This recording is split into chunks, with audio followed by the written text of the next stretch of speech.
Welcome to Entrepreneurs, Executives, and Eccentrics, a podcast dedicated to the stories, strategies, and secrets of remarkable individuals.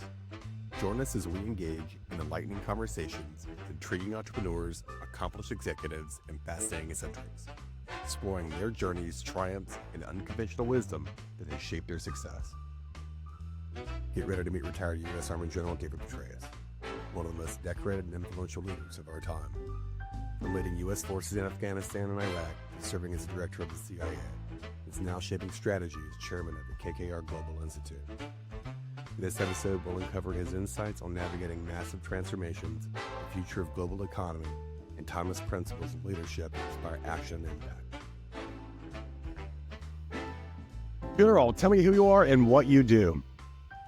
Well, I'm a retired U.S. Army general who served over 37 years in uniform, then served as the director of the CIA, left government in late 2012. And since then, a few months after that, I joined KKR, one of the greatest global investment firms, and established at that time and became the chairman of the KKR Global Institute.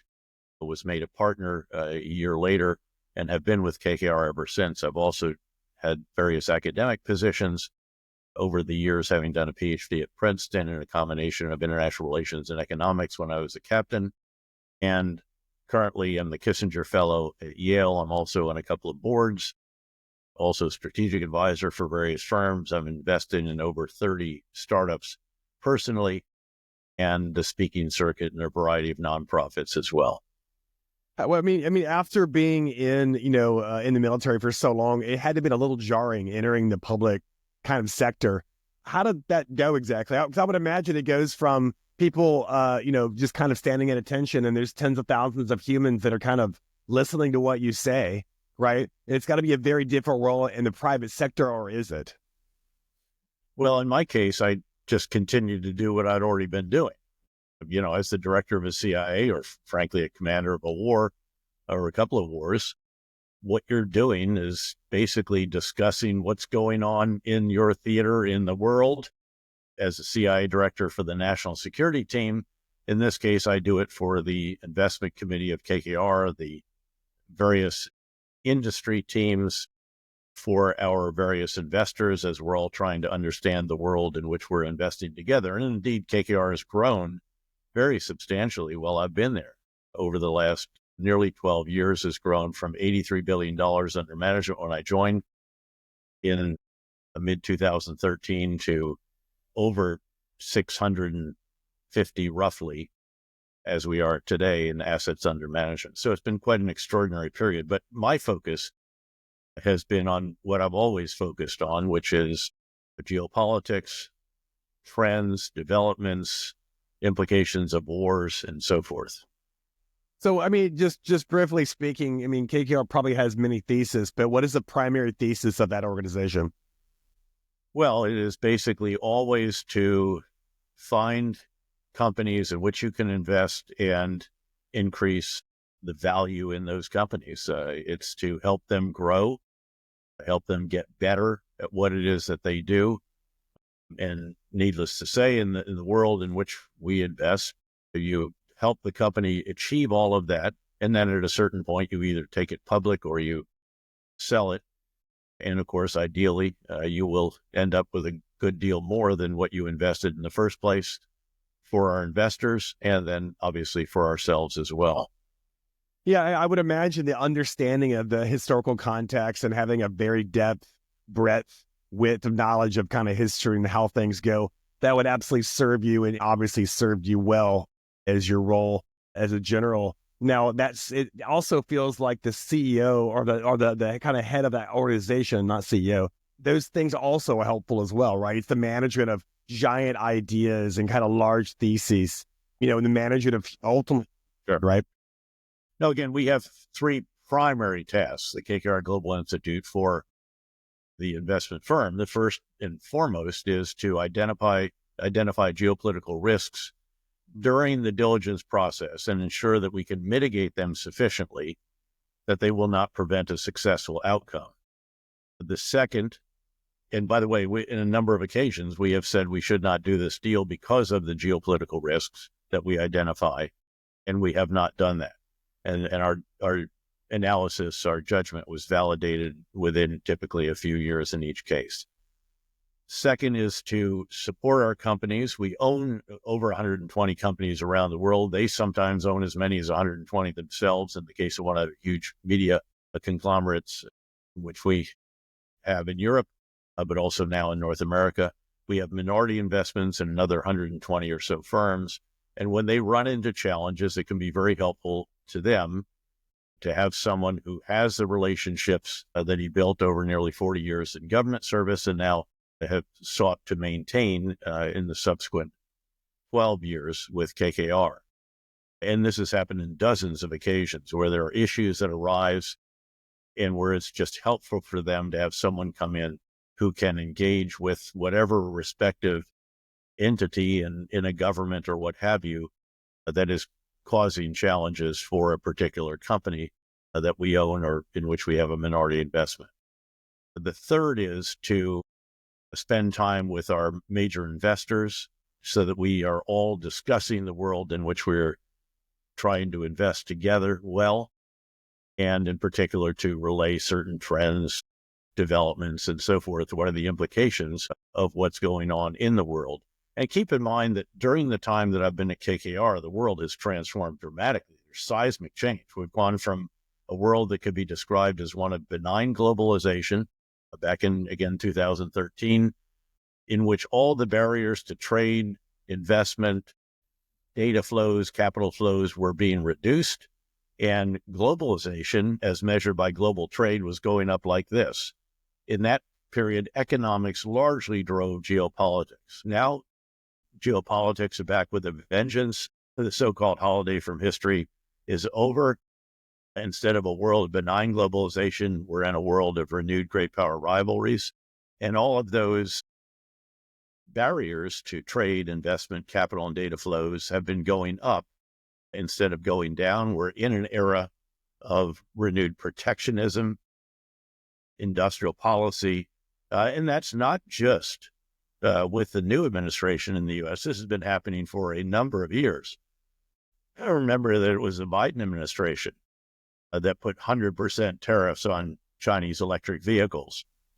The Biden administration that restricted the ability to invest in certain companies in China, certain technologies, quantum, AI, big data, surveillance, can't sell the high-end chips, and on and on and on. A week doesn't go by without more companies being added to the entities list. In other words, companies in which we cannot invest in. They're increasing limitations on China's ability to invest with us. So the world has really transformed very, very significantly. And the geopolitical risk component of investing during the diligence phase has grown very significantly. And virtually every other company like ours now has something like the KKR Global Institute because of the dramatically increased importance of geopolitical risk identification and mitigation during the investment process. Yeah, as I understand it, the idea, well, China's thesis was they had cheap labor, right? They've had cheap labor for a very long time. And as I also understand it, they're out of 20-year-olds. Not anymore.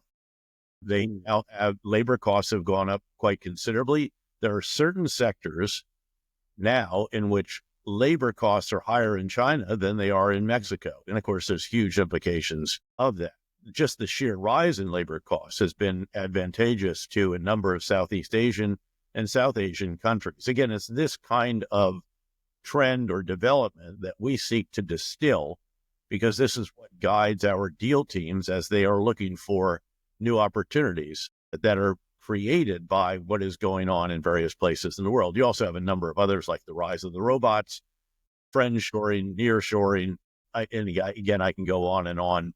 But these are also, in many cases, a result of what governments are doing to limit trade, restrict trade, investment, and so forth in a variety of different ways.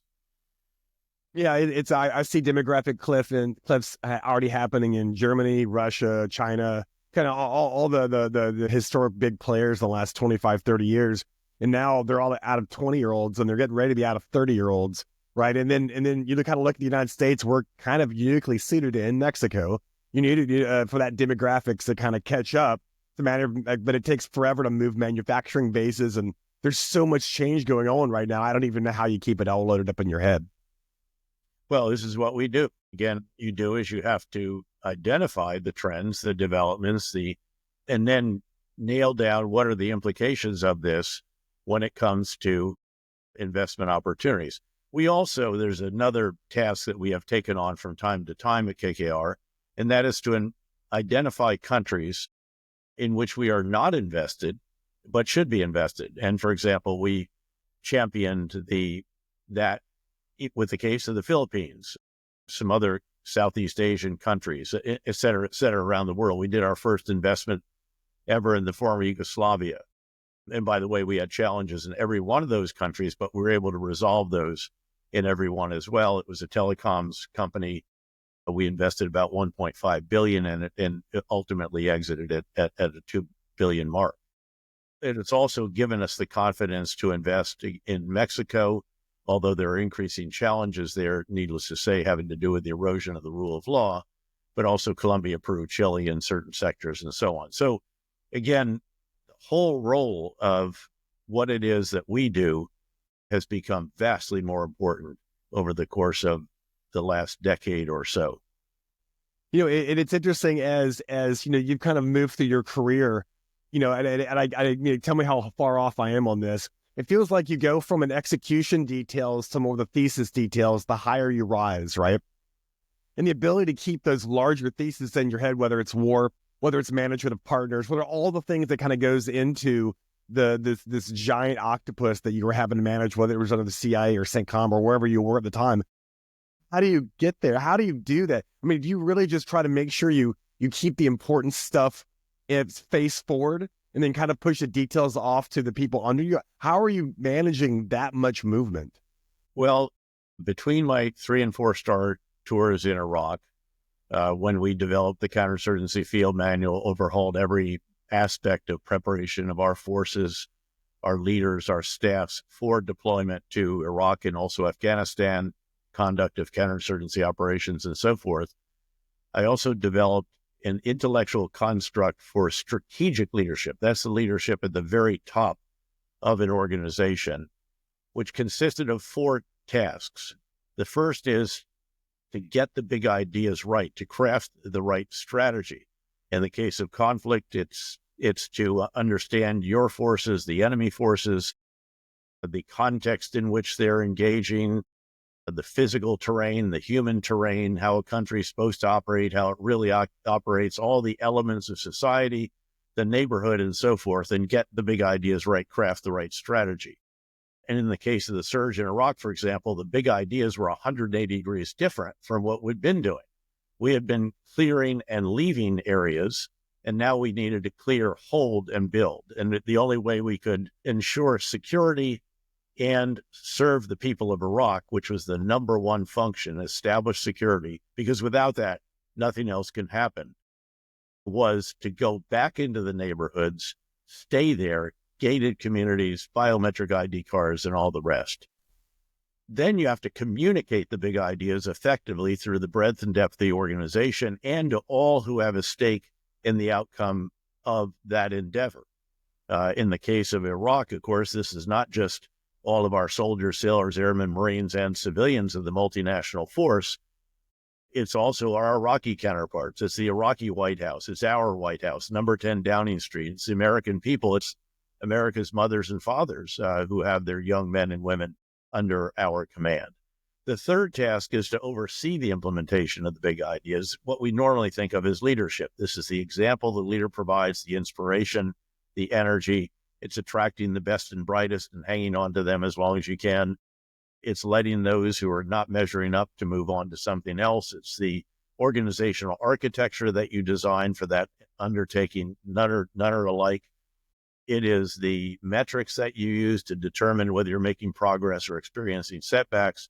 And then it's how you spend your time, your so-called battle rhythm, your schedule of recurring events and activities and so on. And we spent a lot of time ensuring that I was allocating my time to be the most effective and most efficient commander that I possibly could be. And on that battle rhythm are activities, meetings, other tasks that allow us to perform the fourth task of a strategic leader correctly. And that is to refine the big ideas as the context evolves over time, as you do experience progress or setbacks. And then you just repeat the process again and again and again. And keep in mind, if you don't get that fourth task right, you end up like Kodak, which was the king of the film and services related to film photography, had 2,000 patents on digital photography, but failed to make that the new big idea for that firm, and it never has been the same ever since. This is very applicable in the business world. I often note the example of Netflix, which, of course, the first big idea was put movies in the hands of customers without brick and mortar, therefore undercut Blockbuster, which goes out of business over time. The second big idea is when Reed Hastings notes that broadband speeds are faster, the context has changed. Now they can download movies. The third is to make their own content, $100 million in House of Cards and all the other iconic series. And the fourth is to make major motion pictures. And they go out and buy not one, but two major movie studios. And a few years later, they actually have more Academy Award nominations than any other major studio. That's quite a great metric for them. So you see how that evolved. You see how it applies again. Individuals like Jack Ma of Alibaba, Jeff Bezos of Amazon, almost unerring in their performance of the four tasks of a strategic leader, in particular, getting the big ideas right, and then adopting new ideas, new initiatives, refining the old big ideas again and again and again. So how do you actually do what you were saying? How do you keep it all together? Focus on, again, the tasks of a strategic leader. Have that intellectual construct in mind. Ensure that the people around you that are most directly helping you as a strategic leader are aware of each of these and enable you to perform those to the best of your ability. In the book, Conflict, The Evolution of Warfare from 1945 to Gaza with Andrew Roberts, we have in the introduction a description of this strategic leadership construct, and we use it as the prism through which we examine each of the wars that we discuss in the book. And interestingly, the biggest determinant of success or failure is the quality of the strategic leadership. In Vietnam, the U.S., for example, failed to get the big ideas right for some 13 years. The great strategic leader in the French in Indochina and then the U.S. in Vietnam was neither French nor American. It was the general in North Vietnam. And so, again, the element of strategic leadership is absolutely crucial. And I think that construct can help a strategic leader and indeed those below him or her. Keep in mind that everyone is performing the four tasks of a strategic leader. But if you're not the strategic leader, you're confined to a degree by the fundamental decisions that the strategic leader makes about the overall strategy, the overall big ideas. It's interesting. It's taken you a lifetime to figure this framework out, or at least maybe you had part of it, in your early career, and you've kind of distilled this into what you have now. Intuitively as well. Again, when I explained this to Reed Hastings, for example, of Netflix, he said, "Oh, I have something very similar." So again, there can be different terminology, but essentially these four tasks are absolutely crucial. And at any level, you've got to get them right. But I note again that it is only the strategic leader who starts with a fairly blank page or slate, if you will, for determination of the big ideas. What should the strategy be? Yeah, I also have to imagine, though, that you now know what bad looks like from a mile away in terms of bad leadership, bad management. Do you have any kind of telltale signs that someone's going off the rails, or like they're not going to? That's not your underling. That's not your captain. That's not your lieutenant. You have that kind of anti-pattern for those people as well in your head? Yeah, no, absolutely. And again, at the end of the day, metrics are the best indicator of this. And you're active in the startup world. So tell me right off the bat, what does the market think of your big idea, of your product or service? Tell me about your annual recurring revenue. Is your ARR going up nicely? In which case, you probably have the big ideas reasonably right. Or is it not? And that is a pretty big indicator. It's not the be all and end all. There's a number of other factors, of course, and other metrics and other indices, and not to mention just the individual interaction you have with a leader, where you can tell in many cases whether that leader has the kind of qualities necessary to perform these 4 tasks superbly, which is what is required typically to achieve success. Yeah, I would call that product market fit, because you could have something that the market wants, but doesn't necessarily fit perfectly, or the timing's off, or the pricing's wrong, or the offer is incorrect, and it gets kind of going on and on and on. It's that pivot that there's a guy named Mike Maples Jr.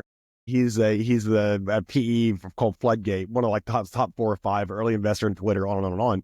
And he said the vast majority of the projects that make all the money were the ones that pivoted. It started out with a thesis that started out one way, and they pivoted, and then the pivot is what made all the money. Well, this is the 4th task of a strategic leader. It is keeping the big ideas right. It's refining the big ideas. It's casting aside some of those that no longer as important as they were before, adopting new ones, and so forth. So no question about it. You never get it completely right in the very beginning. You might get the overarching big idea right, but then as you're executing it and so forth, and as the situation evolves, you inevitably have to refine those big ideas. And that's the pivot that he's referring to. As you kind of describe your particular position, your current role, I can't help but notice you light up a little bit, right? It's almost like you went to exactly the spot that you were meant to go to, which is this kind of larger geopolitical thinking and idea human, right? Commanding a large amount of whatever, either it's capital or humans or both, right? I mean, you're in the perfect spot. It's what it feels like. Well, I've been very fortunate over the years, but the old adage that Right. the harder I work, the luckier I get. I really did, from very early on in my time in uniform, try to be ready for opportunities that might come along. And in fact, there's that old great saying from Seneca the Younger that luck is what happens when preparation meets opportunity. And I worked very, very hard to be prepared for what opportunities might come along. And it turned out that I was reasonably well prepared for these responsibilities. And of course, then you get more responsibilities. I had 6 consecutive commands as a general officer. Those were my final 6 assignments in uniform. And 5 of those were in combat. And the one that was not was where we were overhauling every aspect of what we did in the Army, then working closely with General Mattis to do so in the Marine Corps as well. That's where we collaborated on the counterinsurgency field manual. I mean, we didn't have a field manual for what it was we were doing in Iraq and Afghanistan until we were several years into those efforts. And if you don't have the intellectual foundation, of course, if you don't have the general big ideas, once again, you shouldn't expect to achieve success. This is not to say that we didn't have various intuitive ideas or interim principles and all this stuff, but we desperately needed to have a true manual that laid out the lessons that we should have learned or had learned from Iraq and Afghanistan, but also that preceding generations learned from Vietnam, from the French in Indochina and Algeria, the British in Malaya, Oman, and so forth. And yet we didn't have that. And so that was task number 1 during that 15-year period that I was back in the States between the 3- and 4-star tours in Iraq. Did you write that manual in a year? Not you, but you're the group that you pulled together. As I understand, been done before. So when I came back from the 3-star tour in Iraq, I was in Washington. That's where my family was during that tour. They couldn't stay where they were, which was Fort Campbell, Kentucky, because they're in the commanding general's house of the 101st Airborne Division. So we found quarters for them in a military base in the greater Washington area.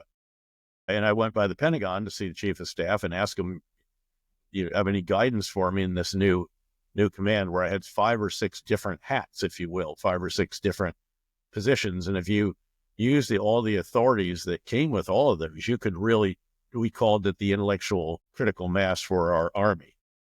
And so I asked him, and he said, shake up the army, Dave. And we realized that things weren't going well in Iraq, and that became more and more evident during the course of 2006. So in January, I assembled a big gathering, got one of my West Point classmates who is an academic expert on irregular warfare, Dr. Con Crane out of the War College. He was the editor of this effort and drove it. But the truth is, I was maybe the editor-in-chief and drove it from above, because there's never been a manual produced in less than a year before. But we also then cut out a whole bunch of the normal activities. So the Council of Colonels and the Council of 1 stars, 2 stars, it just can go endless, and you end up arguing endlessly over various terms and happy to glad and so forth. So that cut it all out. And the chief, when he said, shake up the army, I said, I can do that if you have my back. And he very much did, as did my boss at Training and Doctrine Command, General Wallace, who had been the 3-star commander of our army forces during the fight to Baghdad when I was a 2-star and one of his division commanders. Yeah, I watched you were being interviewed, I guess about a year ago. I don't remember where it was, but it's something along the lines of he would do, like 500 pages of changes, and you would edit it like the next day. You were just relentless to get this darn thing done, and you were just helping to get it done. First of all, Con Crane was a brilliant scholar on this particular subject on counterinsurgency. Beyond that, he was a great leader. He was a great editor as well. But I did something like 28 or 30 iterations of the most critical chapters. And so this is again and again and again and again, but we're doing it very, very rapidly, because we've got to get on with this effort. We have to get this published by the end of the year. And indeed, it was published in December. By the way, it had more downloads. We've made it freely available, more downloads than any manual by far, over 1 million downloads. And I think it was the first 30 days.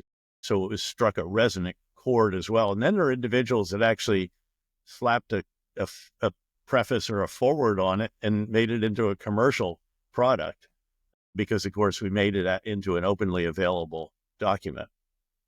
Speaking of counterinsurgency, just broadly speaking, counterinsurgency, what conflict did you learn the most from? I don't mean one that maybe possibly you weren't in or whatever. What was the one that you learned the most from? I'm assuming it was Vietnam, but maybe what do I know? Well, it wasn't Vietnam necessarily, and because in fact, what we tried to do in Vietnam the big idea was that we could win a war of attrition against North Vietnam.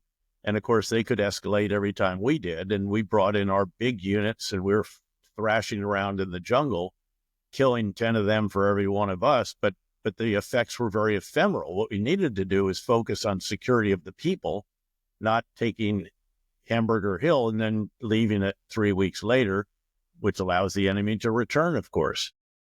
So we didn't have a counterinsurgency strategy for the first 13 years. We talked about it. There were various elements of it, but it was not the kind of comprehensive civil military counterinsurgency campaign of military plus USAID, the CIA, all of the embassy elements, plus, of course, our Vietnamese counterparts. No, I think you aggregate all the lessons. There were some really impressive campaigns, not well studied. The British support of the Omanis putting down the Dhofar rebellion in Oman, obviously. In fact, I knew the Sultan Qaboos many years later. The British in Malaya. And then, in a way, bad lessons, if you will, from the French in Indochina, the French in Algeria, and then a host of others that we looked at. But obviously, we were also looking at contemporary counterinsurgency when it came to Iraq and Afghanistan, and trying to learn what we could from those as well, keeping in mind that the manual was not for any one war, so it necessarily has to be a bit general. And then what you have to do is take that intellectual foundation and turn it into actual big ideas, actual strategic approaches in Iraq. And again, the biggest of the big ideas was pretty fundamental. Again, we're going to go back into the neighborhoods. We're going to live with the people, because that's the only way that we can secure them. We are going to conduct reconciliation with the rank and file of the Sunni insurgents and the Shia militia, because we can't kill or capture our way out of an industrial strength insurgency. We're going to pursue the irreconcilables even more relentlessly, Al-Qaeda, the leaders of the Sunni insurgency, and so forth. And we're going to make even greater civil and military integration a hallmark of what it is that we're doing as well. But the biggest idea, again, big ideas generally are pretty simple. They're pretty understandable. The execution of them, the elements of how you're going to implement them can be very complex. And indeed, that was the case in Iraq. And every location is slightly different and so on. And you have to understand that. But at the end of the day, the idea that you're going to go back into the neighborhoods, we're going to stay there, we're going to establish security, we're going to use gated communities to keep the bad guys out after we clear them. Biometric ID cards are issued so that you know who can go and come. These are pretty straightforward. But again, as always, then you have to do it with actual partners on the ground. The Iraqi security forces, we had to rebuild, restore their combat effectiveness and all the rest of that. Myriad details. And that's over in the third task, overseeing the execution of the big ideas. You can't kill your way out of counterinsurgency. That was a single sentence I got out of it. You just can't do it. Kill your way out of an industrial strength insurgency. Let's talk about the difference. What's the difference between industrial? Just one that's just overwhelmingly. What's the difference? Well, the size is very substantial. So again, we're facing, we reconciled with 103,000 ultimately, 80,000 Sunni Arabs and 23,000 Shia militia. And by the way, these were sustained. So it wasn't just that we drove violence down by over 85% while we had all the extra forces. It continued to go down over the next 3.5 years as we conducted an orderly withdrawal, largely at the pace determined by the situation in Iraq, which in Afghanistan was not the case eventually. It became that the conditions in Washington determined the pace of the drawdown more than the conditions on the ground in Afghanistan. Noting that as early as 2005, after I conducted an assessment of the situation in Afghanistan for Secretary Rumsfeld on my way home from the 3-star tour in Iraq, I said that Afghanistan is going to be much tougher, even though the level of violence then was a fraction of what it was in Iraq, because of the differences between Afghanistan and Iraq, and that it was going to be Afghanistan that would be the longest of the long wars, all of which proved to be accurate. And tragically, with respect to Afghanistan, again, particularly challenging. In fact, after the surge in Iraq, when we began the surge in Afghanistan, I told Congress that we would not be able to do in Afghanistan what we'd done in Iraq, which is almost flip a country, pull it out of a Sunni-Shia civil war, just because the conditions were very, very different in Afghanistan and much more challenging, particularly with the sanctuaries that the principal insurgent groups operating in Afghanistan, the Taliban and Haqqani network, that they had in Pakistan. Yeah, that whole Washington driving timelines, we're kind of reeks of the Clausewitz's, politics driving war, et cetera, et cetera. Okay, so as this kind of student of history, and I feel like you're steeped in this kind of understanding, and this is really, I don't know how flippant or not flippant this is, but I mean, you've been to some fairly, historically significant places, I'll just to say the least. I mean, you're sitting in Iraq. I mean, you're like, are you driving over the remnants of the Abbasid Empire? Are you noticing? You're noticing old Buddha in Afghanistan. I mean, you had to have. In my first tour in Iraq after the fight to Baghdad, we were jumped north to Mosul. Mosul's the capital of the province of Nineveh, which is the biblical Nineveh. And the walls of Nineveh were there. The Assyrian Christian Empire had some of its most significant architectural achievements there. We're very conscious of, and in fact, in Mosul in particular, this is the part of northern Iraq through which so many of the fault lines of history ran. Ethnic fault lines, Arabs and Kurds, Turkmen, sectarian fault lines, Sunni and Shia, political fault lines, tribal fault lines. It was all there. And that's why it was a particularly fractious place, and also a particularly interesting place to try to implement a comprehensive civil military counterinsurgency campaign, which we were able to do to a considerable degree in that first year before some of the elements of what we've been doing weren't honored by those in Baghdad. Keep in mind also that there were two terrible big ideas some months into our time in Iraq. And things are going well where we were. We had a provincial council, we had a governor, we were doing investment banking deals, we reopened an international border, we had an oil for electricity with Syria, heavy crude for electricity with Turkey, and so on. And then in came this new organization, or was created, the Coalition Provisional Authority, and the new leader arrives in the country, and without asking any of us for our thoughts on how his decisions might affect what we were doing, fires the entire Iraqi military without telling them how we're going to enable them to provide for themselves and their families. Hundreds of thousands of Iraqis with weapons and military training are now opposed to the new Iraq rather than supporting it, and compounds that by then firing the Ba'ath Party. Yes, it was Saddam Hussein's party, but all the way down to level 4, rather than just stopping at level 1 or 2. I mean, again, those individuals needed to be killed or captured. We were proud, frankly, to kill Saddam's 2 sons when they resisted detention in Mosul that summer. But when you go to level 4, this is the level of essentially bureaucrats, many of which were Western educated, US and UK in particular. We needed them desperately to help us run a country we didn't sufficiently understand. And so that really was cut us off at the knees. I was able in the northern part of the country, thanks to an exception given by the ambassador who led CPA, to do a reconciliation initiative, but tens of thousands that we brought back, 110 tenured professors at Mosul University alone. We couldn't run a university without all those individuals. So again, PhDs in the US and UK in particular. So this is an example of seriously bad big ideas that violated a lot of the principles which you should always have in the forefront of your mind, one of which is, will this operation, or in this case policy, take more bad guys off the street than it creates by its implementation? And that clearly violated that in the worst of all ways. It's kind of hard to reverse 1,000 years of from Sunni to Shia and within like a year, right? From a Ba'ath. It was almost like, it was funny. My father always believed that the Ba'ath Party was the way it was because it had to be. They're that little minority kind of running a country of majority had to be brutal in order to kind of, how to wrangle control.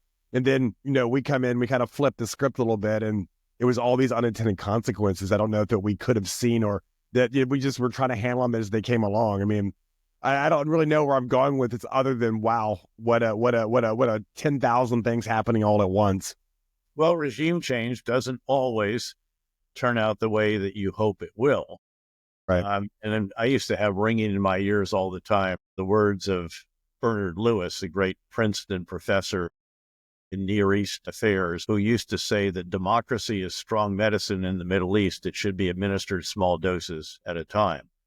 But we saw this again later with the Arab Spring, where you saw civil wars kick off in Tunisia, which did eventually consolidate, although now it's gone into political Islam. But it was the one country that seemed to be doing quite well as a result of that. Libya, which broke down into essentially a civil war. Syria, which broke into a civil war. Yemen, similar situation. Interestingly, Iraq, for all of the challenges, for all of the Iranian influence in it, for all of the corruption, the inefficiency, the bureaucracy, etc., it has at least had generally peaceful transitions of power. Now, sometimes it's taken a year or more to actually pick the new prime minister, and a lot of demonstrations and so on.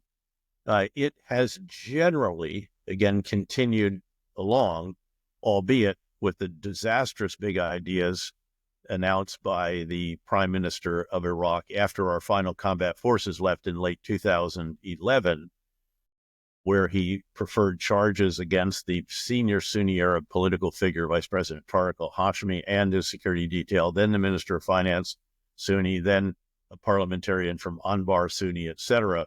And that actually required the attention of his security forces so much, the aftermath, all the demonstrations and protests and so on, that Iraqi security forces took their eye off of the Islamic State, which was destroyed during the surge in Iraq, and allowed it to reconstitute. And of course, what followed then within a couple of years was the establishment of the first modern extremist caliphate in northern Iraq and northeastern Syria. And we had to then send over 5,000 troops back in to help the Iraqi security forces destroy that particular part of the caliphate and then support the Syrian Democratic Forces, the Syrian Kurdish predominantly element in northeast Syria, which did the same.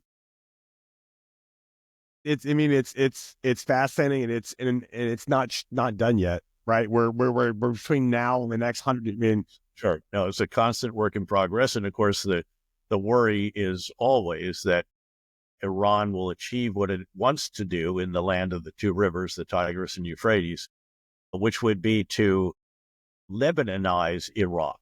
In other words, to support militias on the street that are so powerful that they can begin to dictate politics, and then the political figures in the parliament are sufficient to have a blocking veto. They don't quite have that. And in fact, even in Lebanon, that took a bit of a beating because of the extraordinary damage done by Israel to Lebanese Hezbollah. And now that Syria has toppled its minority Alawite Shia murderous Bashar al-Assad leader, there's hope there now as well, although plenty of obstacles and plenty of issues about which to be concerned. But at the very least, Syria does not appear to be welcoming to Iranian transit of supplies and military materiel and missiles and rockets and explosives and everything else from Iran through Iraq, through Syria, and down into southern Lebanon to Hezbollah to help them reconstitute. And that's quite a significant change. Yeah, getting into the supply chain and hiding plastic explosives on every walkie-talkie used by it's the single greatest coup in that I'm sure that my little brain, who knows civilian who knows nothing, it's just what a huge. It's extraordinary. It's an incredible supply chain operation, and there have been lots of other supply chain operations, some of which have actually become known, many of which have not. Stuxnet, my other favorite. Never on the order of magnitude of this one. I think this it ranks up there with the Trojan horse and some of the other really extraordinary deception or supply chain operations. But it didn't just decapitate the leadership of Hezbollah, it decimated it. And then the walkie-talkies blew up the next day, and then Hezbollah really had no means for command, control, and communications, which is what they needed if they were going to carry out the kind of attack we most worried about, which was a very, very substantial simultaneous attack of thousands of missiles, rockets, drones, and other projectiles that could have overwhelmed the Israeli Defense Force's sophisticated air ballistic missile and drone defenses. I know, but but as a direct result, Iran was unable to come to Syria's aid, right? As a result, because kind of all of its tendrils had kind of been beheaded. The thing that they were kind of propping up, Assad, or at least the things that made them feel comfortable enough to go prop up Assad, were now gone, and it happened like that. And Russia, and of course it was Russian air power. Hezbollah fighters, Lebanon, supported by Iran. It was Iranian advisors, Quds Force, and so forth. All those together had propped up Bashar al-Assad. But of course, once those were no longer available, we discovered just how rotten at the core the Syrian regime of Bashar al-Assad was. It just melted away in the face of the HTS fighters who had spent years building really fairly professional military capabilities with support from Qatar and to a degree Turkey, and made short work of the Syrian Defense Forces in Aleppo, the second largest city. Then the other cities, Hama, Homs, road to Damascus is open. They take it, and the entire regime collapses. This is one of those cases in which it's inconceivable prior to the event, and then as you look back, it was inevitable. Yeah, and now they've got the remnants of the Russian fleet that were kind of pushed off. That they destroyed that port in Syria, and now this Russian fleet, who by the way can barely limp their way back to Russia to begin with, are having to go through all these unfriendly ports to try to get back home. It's who could have saw it? Everybody could have, now it's obvious, right? But at the time, I don't think anybody saw it. It's absolutely fascinating. Well, I don't think HTS itself, the elements that toppled the government, expected that they would have such sudden success. Their objective was to retake the country, or their objective was to retake the city from which they had been pushed by Russian air power, Syrians using chemical weapons on their own people, and so forth. And they take it with minimal casualties, and all of a sudden realize that this regime may be much, much less capable in terms of its military forces than was anticipated, in particular because, again, Russia is so preoccupied with Ukraine that it couldn't come to the rescue. Hezbollah had been dramatically diminished, degraded, and so Iran didn't have the building blocks to employ on behalf of Syria, from Russia, from Lebanon, Lebanese Hezbollah, and couldn't get their own forces over there in sufficient number and sufficient time. General, we're out of time. I could talk to you about this for another hour, though. This is Great being with you. it was absolutely amazing. Thank you for taking the time, and it was an absolute honor meeting you. Thank you very much.